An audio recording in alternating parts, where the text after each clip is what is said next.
My sister has convinced our parents that I am troublesome and has had me locked out of the house. A year ago, I couldn't have imagined my family turning their backs on me, but now it has become a reality. It was all due to my half-sister, Katie. Katie was skilled at exaggerating and attracting attention, but I never thought her lies would ruin my life in such a way. She always monopolized the attention around her. Although we never got along since childhood, I have always tried to be a good sister. When I was 10, my mother remarried, and a few years later, Katie was born.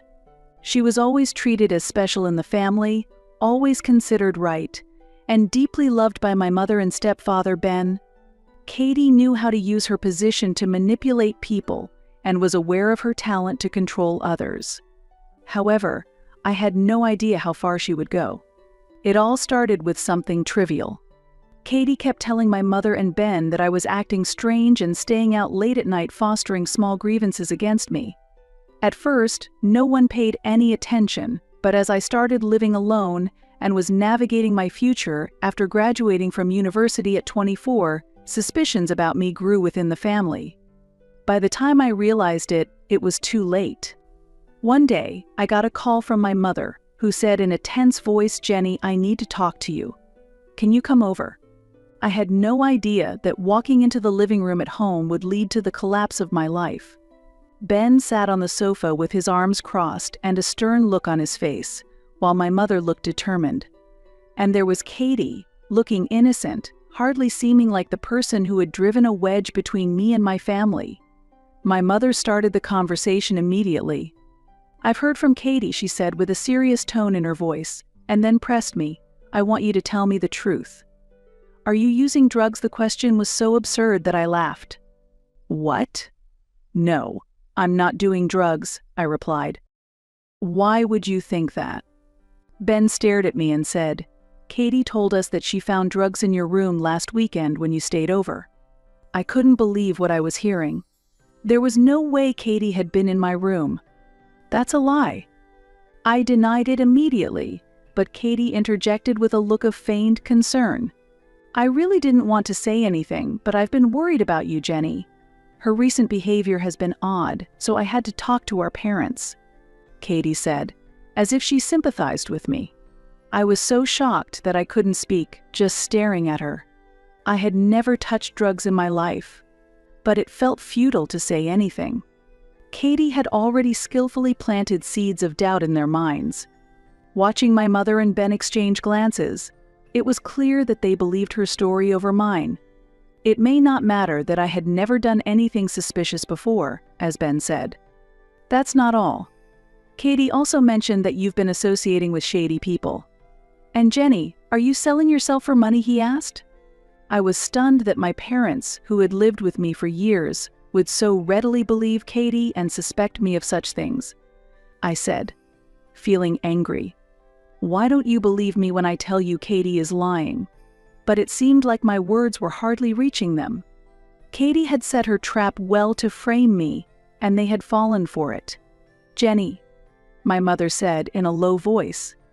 There seemed to be a desire to believe me, but the doubts did not disappear. "We really just want to help you. If you are truly struggling, we want you to talk about it." "I'm not struggling," I raised my voice, tears nearly spilling from my eyes. "Katie is lying." No matter how much I pleaded, Katie looked at me innocently, as if she was the victim. "I just didn't want you to get involved in something bad. I really just wanted to help. I don't want you to end up like a friend of mine who got caught up in bad things," she said. I couldn't even bear to look at her anymore. Ben stood up and said calmly, "That's enough, Jenny. We can't believe you unless you're honest. We love you, but we need to keep some distance." Keeping distance. That meant they no longer intended to accept me. That day, I left the house in a daze. Unbeknownst to me, Katie's lies had turned my family against me, even to the point of hostility, and I was at a loss for what to do. I considered calling my father, but he was too far away, so I gave up. If it had been my father, he surely would have believed me. However, Katie immediately began spreading rumors around town that I was a drug addict. The rumors spread quickly. Even my boss heard about it and told me he didn't want an unreliable person working for him, so I lost my job. My friends stopped contacting me, and I felt more alone than ever before. Katie's lies took away everything: my family, my job, and my reputation. I had fallen into her trap, and she was basking in the attention. Every time I tried to confront her, she twisted the facts, making me look like a person unworthy of respect. Eventually, I received a call from my mother, who told me never to come home again. "Jenny, it's better to keep a distance until you get help. I can't have you around." Think about Katie too. I had lost everything, yet Katie appeared to them as if she were the victim. I couldn't bear it any longer. I packed my things and moved to a new city, trying to start over, but I was already scarred. My relationship with my family had broken down, and I had no idea what the future held. Months passed, and every time I thought about contacting them, I couldn't forget how they treated me like a stranger that day. I couldn't forgive my mother, Ben, or Katie. However, as time passed, I started to wonder if there was another reason behind Katie's actions. What kind of person could so easily ruin someone's life and lie without remorse? Was it simply jealousy, or were there more complex issues within her? Regardless of the questions lingering on my mind, I continued with my life, and a year passed. I managed to regain a bit of what I had lost, but the sorrow of losing my family remained in my heart. It's unclear if they'll ever accept me again or see through Katie's lies, but one thing is clear: if they wish to rebuild a relationship with me, they'll need to face the truth of who Katie really is. I fought hard to survive even after what happened with my family. But things only continued to get worse. I tried to stay positive, but it wasn't easy. The betrayal from my family gnawed at me like a wound that grew more painful each day. Katie's deceit permeated my life, affecting me deeply. I not only lost friends and my job, but I also lost my sense of self-worth. I couldn't trust anything I once believed in, which led my mother to kick me out of the house. That was the greatest betrayal I had ever faced. The day my mother turned me away from the house is still vividly etched in my memory. I returned home and desperately tried to explain myself, but it was futile. I wanted to believe that if we could talk calmly, my mother would understand. I hoped that somewhere in her heart, the mother who once raised me still existed. She cheered at my soccer games, patiently taught me how to ride a bike, and always said, "Family comes first." I wished for that mother to come back to me one more time. However, as soon as I opened the door, I was enveloped by a tense atmosphere. Ben sat in the kitchen with his arms crossed, looking at me as if I were some despicable presence. As expected, Katie was nowhere in sight. Though I couldn't see her, I was certain she was nearby, eavesdropping and waiting for everything to fall apart.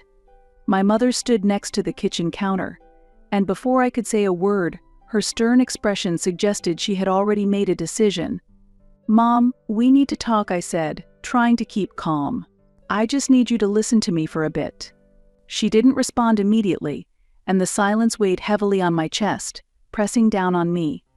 With each passing moment, I felt my heartbeat quicken. Finally, she sighed deeply and spoke.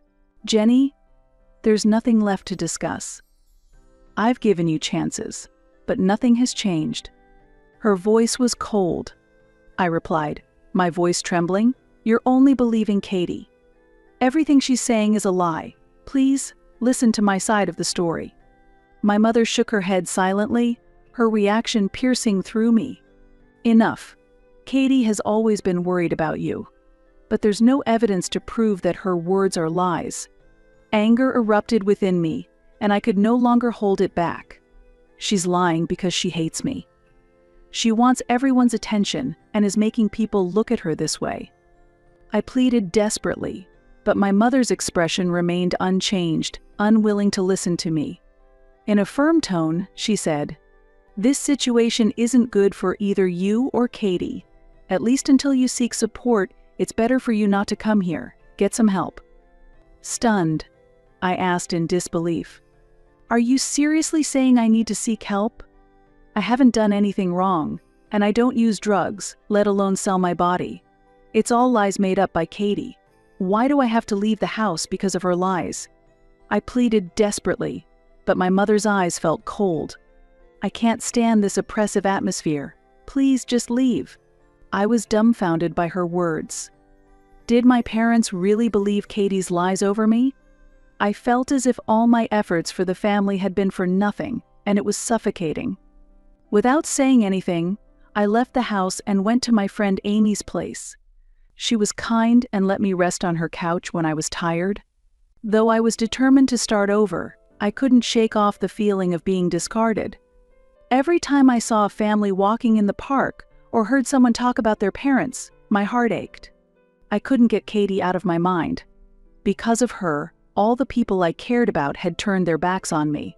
Amy tried to support me, but it was hard for her to fully understand my suffering. One evening, as we sat on her small balcony, she suggested, "Why don't you call your parents?"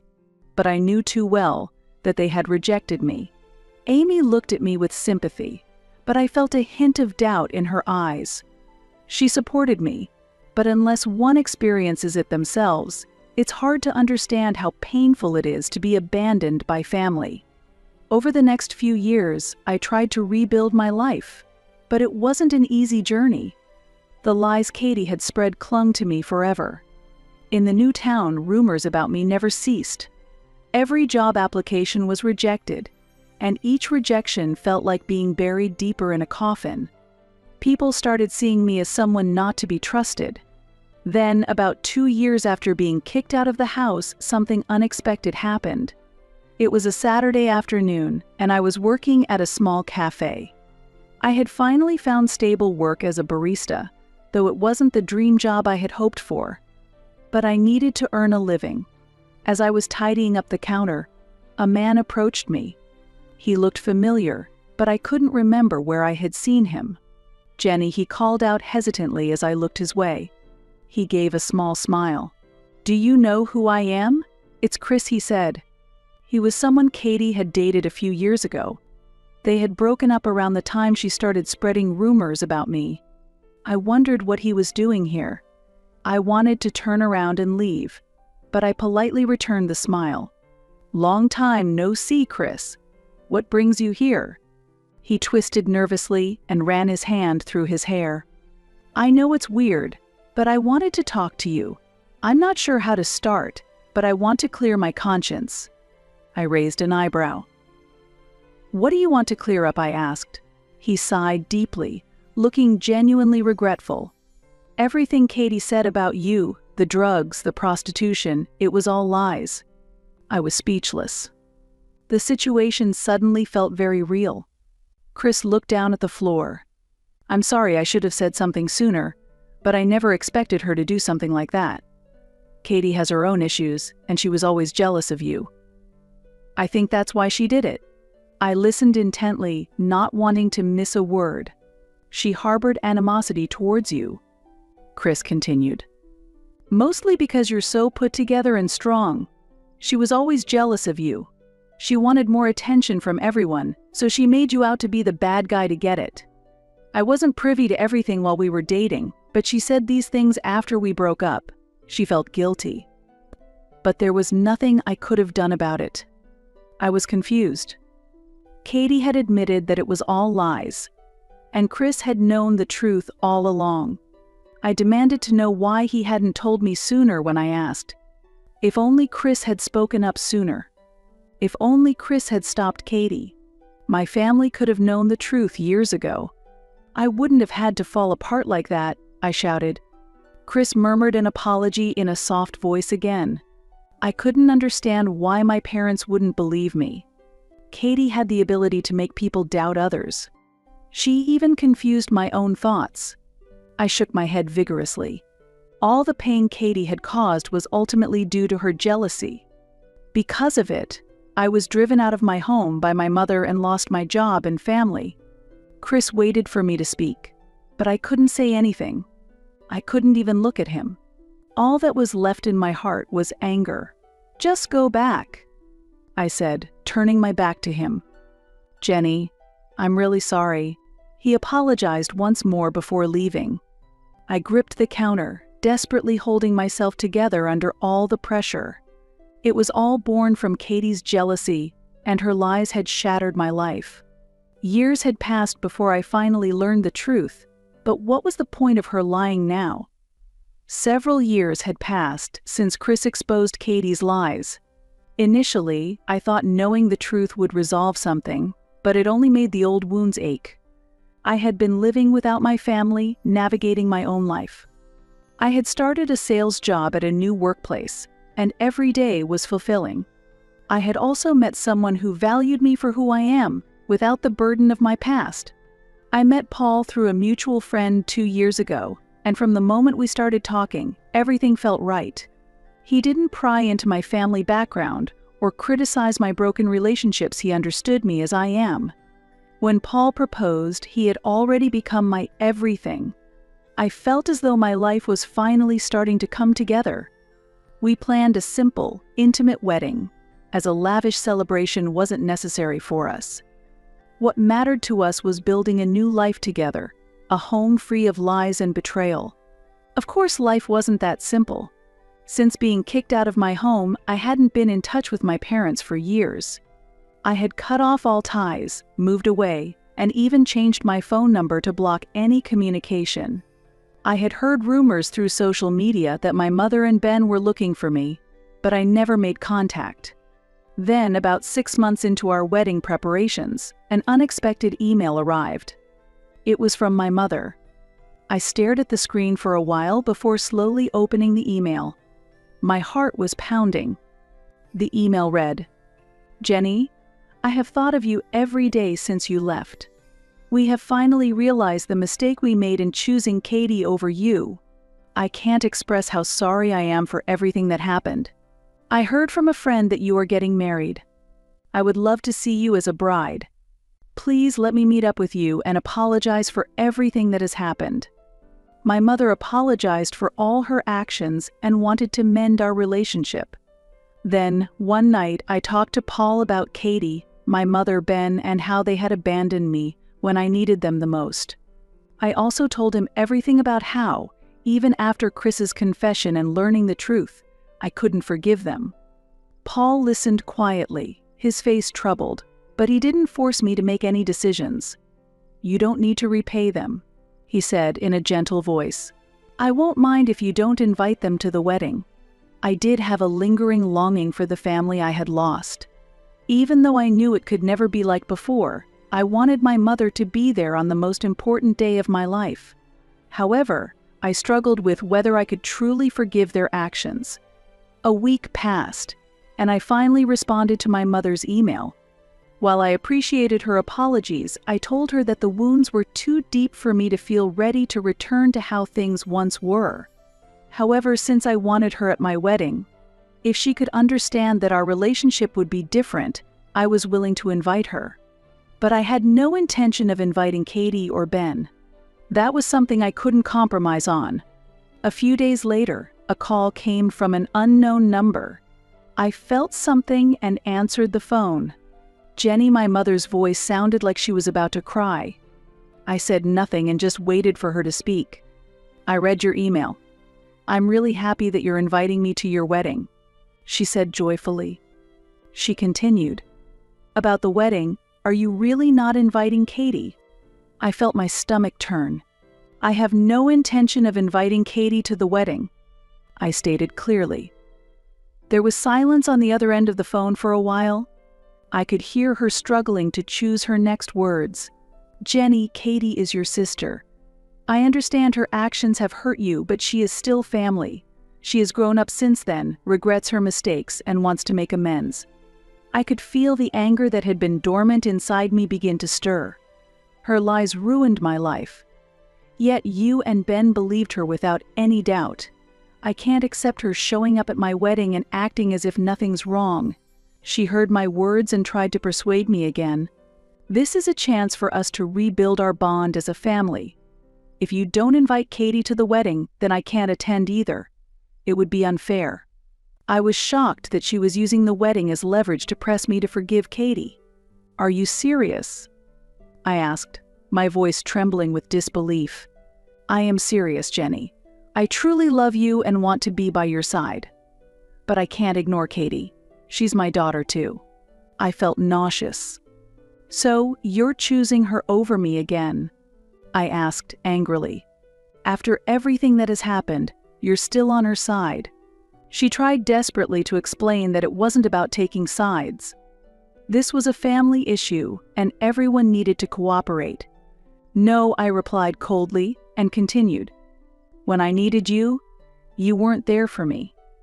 I've finally found happiness on my own, and now you're trying to ruin that too." She claimed we could start over. "No, we can't," I said, and ended the call. My hand was trembling as I held the phone, and tears welled up in my eyes, but I did not cry. I didn't want my mother or Katie to ruin this special day. I had lived desperately to get to this place. In the months leading up to the wedding, I awaited my marriage with a mix of bitterness and love. I tried to focus on positive things. I spent time with my maid of honor Rachel, deciding on the menu, choosing flowers, and finding the perfect dress. Paul was always there for me, never pressuring me to invite my mother or Katie. We were building a future beyond past troubles. But as the day approached, I couldn't help but think about my family. That weighed heavily on my heart. I thought my father, being far away, wouldn't be able to come. Moreover, we weren't close anymore. Although I didn't blame him for trying to remain neutral during the issues with Katie, distance had grown between us over time. On the night before the wedding, Rachel threw a party to celebrate my last night of freedom. Close friends gathered, we laughed over wine for hours, and I truly enjoyed myself. The wedding day was enveloped in a gentle warmth. Standing at the altar with Paul, surrounded by friends and his family, I felt happy. I was sure of my choices. My mother and Katie were not there, but I didn't feel the weight of their absence, rather, my heart felt lighter. Even without their approval, I had moved on. Finding happiness with my new family was enough for me. As I exchanged vows with Paul, I was not thinking about forgiving or reconciling with anyone else. I was reaffirming the happiness I had chosen for myself. I felt a peace I hadn't known for years as I stood at the altar. However, about 2 months after the ceremony, I received a call from an unknown number. I didn't answer, letting it go to voicemail, but the message I heard sent a chill through me. "It's Ben. Please call back. Katie has attempted suicide and is hospitalized. We need you. Please, I'm begging you." I paused to think. This wasn't my responsibility, and Katie had chosen her own path. I didn't need to take responsibility for her actions. Still, I couldn't shake off that Ben had reached out, pleading for my help. I listened to the voicemail again, trying to detect the emotions in his voice. Was it desperation or fear? When I got home, Paul was preparing dinner in the kitchen. I told him about the voicemail. "Ben called," I said as calmly as possible. "Katie has attempted suicide and is hospitalized."